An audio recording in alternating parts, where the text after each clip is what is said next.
Welcome back to the new video. Today, we bring you another awesome story here at Worth Knowing. Watch the video till the end to know more and subscribe to the channel so that we keep bringing you such videos. These artists' careers were never the same after one incident, whether it was from their own terrible decisions or a minor misstep that got blown out of proportion. Today, we are going to discuss them all, starting with Macklemore, who leaked a text message that made everyone question what they thought they knew about him. In 2012 and 2013, you could not go anywhere without hearing the song Thrift Shop. Far from your typical rap song, Macklemore flexed $20 and had suburban moms dancing to his funky saxophone. This song spent 6 weeks at #1 on the Billboard Hot 100. Mac had one-hit wonder written all over him. He carried the most stereotypical white rapper image that is perceived as corny by hip-hop culture. But he proved everyone wrong with his second hit, Can't Hold US, which spent 5 weeks at the #1 spot. This track was definitely more of a standard pop track, but 2 Billboard #1s in his first year as a mainstream artist stamped that he was a force to be reckoned with. However, it was all about to come crashing down as Macklemore would suffer from success. At the 2014 annual Grammy Awards, Macklemore was nominated in 7 categories, the biggest and most prestigious being Best Rap Album and Best Rap Song. After winning Best Rap Performance and Best New Artist, people were happy to see him win 2 Grammys nominated for Best Rap Song up against Drake, Kanye West, Jay-Z. It seemed unlikely Macklemore would win, but Thrift Shop was in fact the winner of Best Rap Song of 2014, securing him his 3rd Grammy of the night. But what would come next would shock the world. Up against Drake's Nothing Was the Same, Jay-Z's Magna Carta, Kendrick Lamar's Good Kid Mad City, and Kanye West Yeezus. Macklemore had absolutely no chance of winning. Everyone was betting on Kendrick since he without a doubt had the best album of the bunch, but wouldn't be entirely surprised if it went to the other nominees. The hip-hop community was floored when Macklemore and Ryan Lewis, The Heist, won Best Rap Album of the Year. The Heist couldn't be a more fitting name for this absolute robbery. Macklemore was being cooked by the hip-hop community online, reminding him in every comment section that he didn't deserve to win. He felt so much pressure that he decided to text Kendrick Lamar and apologize. "You got robbed. I wanted you to win. You should have. It's weird and sucks that I robbed you. I was gonna say that during the speech. Then the music started playing during my speech and I froze. Anyway, you know what it is. Congrats on this year and your music. Appreciate you as an artist and as a friend. Much love." We wouldn't have ever seen this text if Macklemore didn't post it to social media, which made it even worse and looked like he was just trying to get in the good graces with the public. Or anything like that? Yeah, I think it was uncalled for, to be 100 with you. When he sent it to me, I was like, okay, you know, I could see him feeling that type of way because he a good dude. But I think for confirmation from the world, you know, he probably felt like he had to put it out there, which he didn't need to do. He didn't need to do, but I don't take nothing away from him anyway because I know where his heart is at. He cool. Despite Kendrick being cordial and saying that Macklemore meant well, hip-hop fans could never truly accept Macklemore as a part of the culture. They thought he was disingenuous, and they didn't really like his music in the first place, so this was an easy excuse to forget about him. He stepped out of the limelight, and many people suggest his music was never. His 2016 album, This Unruly Mess I Made, sold just 61,000 copies in the first week. Him and Ryan Lewis split up shortly after, and Mac released another solo album, Gemini, that did decent amongst his fan base. But ultimately, he hasn't had any major mainstream success in almost a decade. But unlike Macklemore, DaBaby refused to apologize to anyone, which is leading to one of the dumbest downfalls of all time. Baby exploded onto the mainstream rap scene in 2019 with his hit song Suge, which peaked at #7 on the Billboard Hot 100 in a world of repetitive melodic trap. DaBaby felt fresh and exciting, providing us with bouncy and fun bangers. He dominated for the next 2 years, constantly having multiple singles on the Billboard Hot 100, and he was in regular rotation on the radio. His track, Rockstar with Roddy Ricch, was the #1 song for 7 weeks straight. A very tough thing to do as a hip-hop artist, But Dababy was always known for having a bold personality. He was the type to say whatever he wanted, and if you had a problem, he was more than willing to handle it. He even killed a guy in Walmart. Don't worry, it was self-defense. Well, in July of 2021, on the stage at Rolling Loud, his loose lips got him in major trouble. Maybe some that he can't recover from. AIDS, any of them deadly sexually transmitted diseases that'll make you die in 2-3 weeks, put a cell phone light in the air. Lady, if your pussy smell like water, put a cell phone light in the air. Put your cell phone lights completely unprovoked. And for no reason at all, Dababy was thinking about gay men and what they do in their free time while he was on stage performing. He referred to people with AIDS as dirty and will likely die soon from the illness. Both statements are categorically and factually untrue.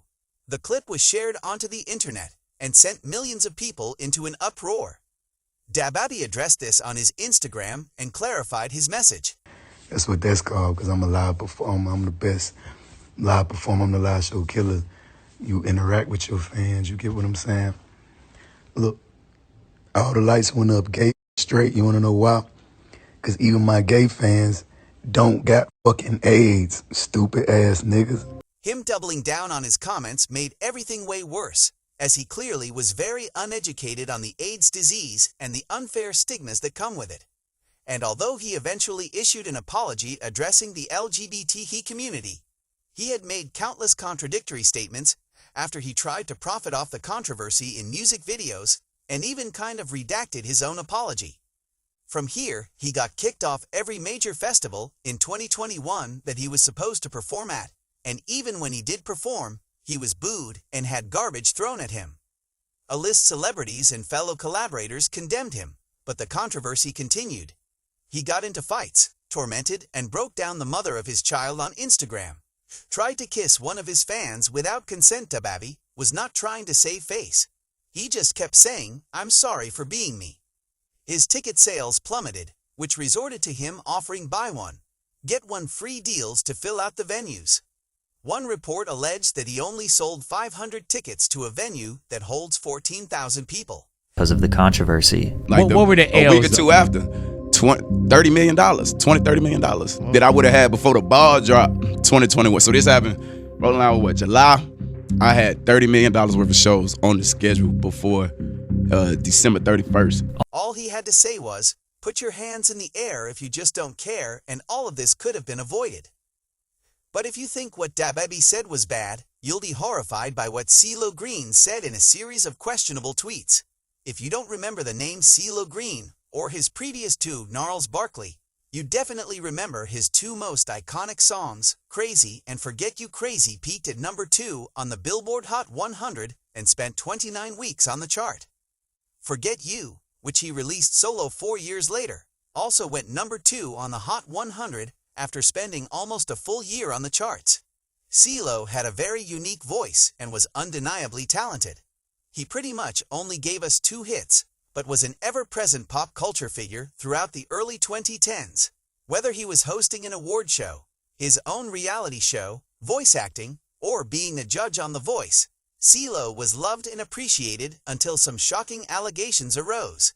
CeeLo was accused by a 33-year-old woman he dined with at a downtown Los Angeles sushi restaurant of placing ecstasy, also known as MDMA or Molly, in her drink. The woman later told Los Angeles police detectives she woke up naked in bed in her hotel room with Green. CeeLo allegedly admitted to law enforcement that he took ecstasy, but denied drugging the woman's drink or committing sexual assault. CeeLo's sexual assault charges were dropped after prosecutors concluded there wasn't enough evidence to take that accusation to court. But he was found guilty on drug charges, which landed him 3 years probation. But it wasn't the nature of the charges that ruined his career. It's what he said on Twitter after the case.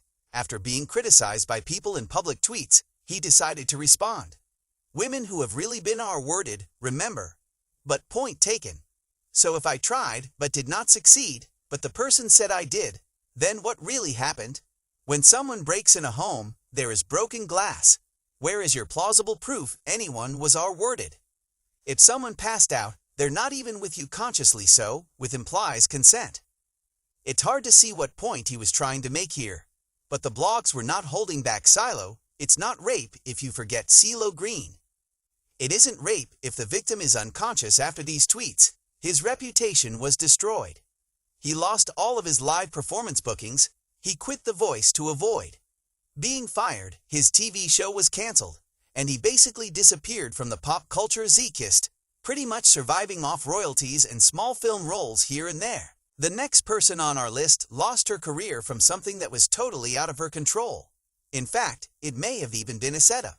Janet Jackson is a woman who needs no introduction. She is the youngest of the 9 iconic Jackson family siblings. Although she was not a part of the original Jackson 5, she would go on to have a massive solo music career. Jackson signed the first of 2 record-breaking, multi-million-dollar contracts with Virgin Records, establishing her as one of the highest-paid artists in the industry. She was named by Billboard magazine in the 90s as the second most successful recording artist of the decade in the United States after Mariah Carey. Over 100 million records sold, 10 Billboard #1 songs, 27 top 10 hits.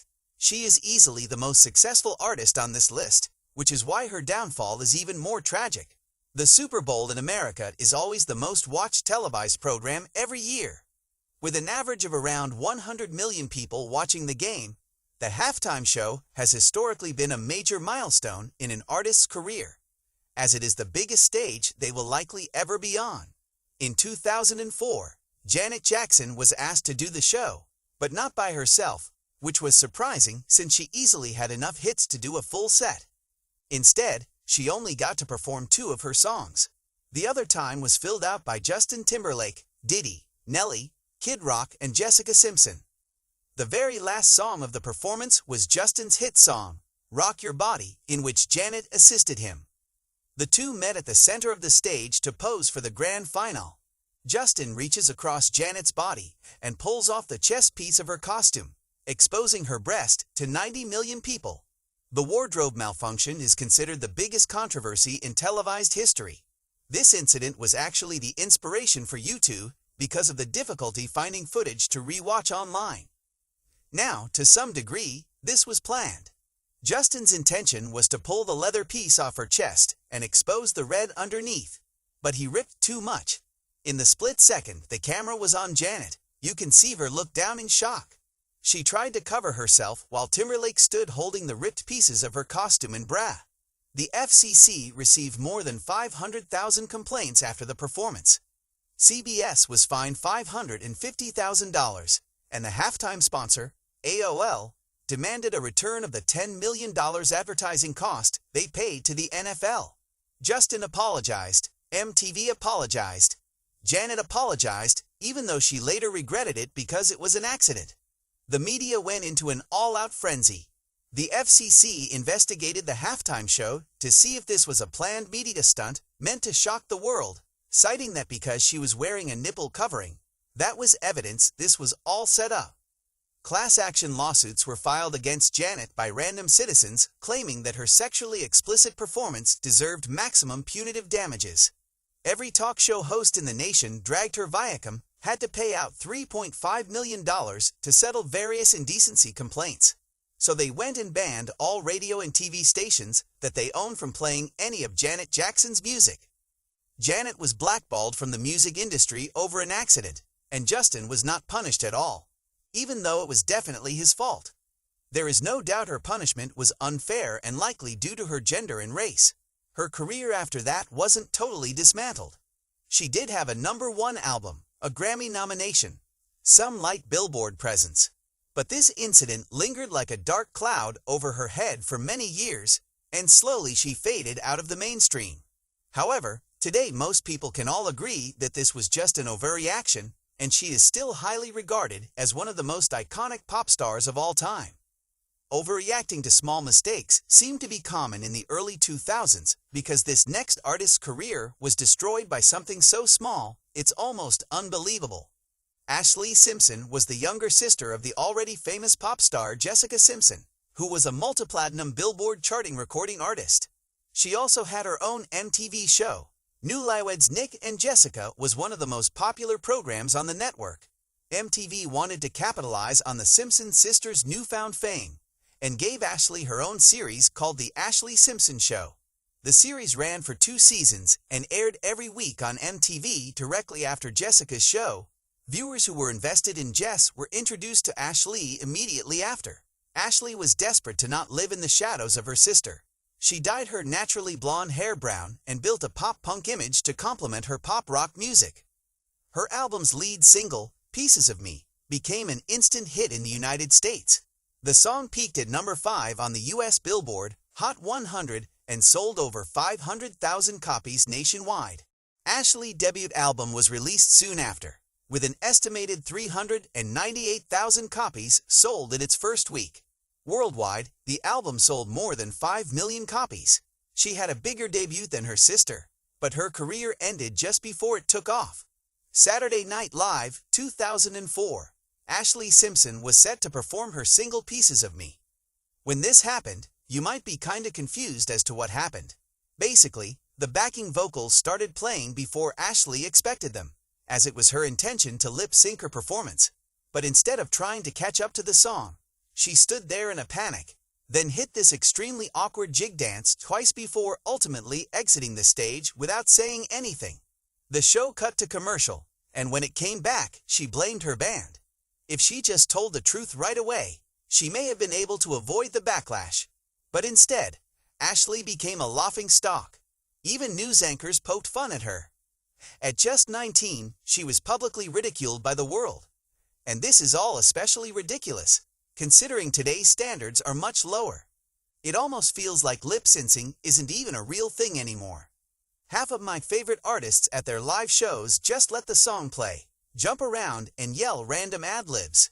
Even though Ashley was a decent performer, and she did have an opportunity to redeem herself on various late-night shows, nobody cared. Nobody wanted to give her a second chance. It was too much fun to make jokes and boo her off stage. She did have a moderate comeback with her single Boyfriend in 2005, and her second album, eventually selling 3 million copies worldwide. But she had already seen the peak of her music career, and as it slowly dwindled away, she maintained her relevance in the 2010s through relationships, various television projects, and her own social media. But the last person on our list has the most unexpected, shocking, and horrifying incidents that landed them in prison. In 2015, the world was dancing to Silento's hit song Watch Me. The song, paired with a massive viral dance, the whip and the nay nay, all of social media, was flooded with videos of people doing the dance, with Vine and Instagram peaking in popularity. Silento laid the foundation for what would become extremely normal on TikTok. Many years later, he performed at award shows on Nickelodeon, every talk show in America. The virality got the single to number 3 on the Billboard Hot 100, as well as 1.8 billion views on YouTube. Today, the record is 6 times platinum. Unfortunately, hip-hop dance tracks have a history of being impossible to outdo, because for everyone that becomes culturally iconic, there are hundreds of cheesy failed attempts to recreate the moment. Silent Hill waited 3 years to drop his album fresh out of high school, which failed to generate any buzz, and his second album went almost totally unnoticed. But before you could fully count him out, he made a decision that officially ended his career. On January 21, 2021, the 23-year-old rapper was arrested for the murder of his cousin, 34-year-old Frederick Rooks, after a shooting in DeKalb County, Georgia. Police said officers found Rooks suffering from multiple gunshot wounds at a home off of Deep Shoals Circle. He was pronounced dead at the scene. Investigators did not have a suspect at the time. Responding officers were able to obtain video from the security cameras of multiple residents and later identified Hawk or Silento as the gunman. Silento was arrested February 1, 2021, and then later indicted by a Georgia grand jury on 4 felonies, 1 count of malice murder, 1 count of felony murder, aggravated assault, and gun possession during the commission of a felony. As of now, the court has deemed Silento unfit for the safety of the public and will remain incarcerated until further trial. Since the trial has not started yet, we don't know how he did it, we don't know why he did it, and we don't know how long he might be in jail. But we do know is that his career is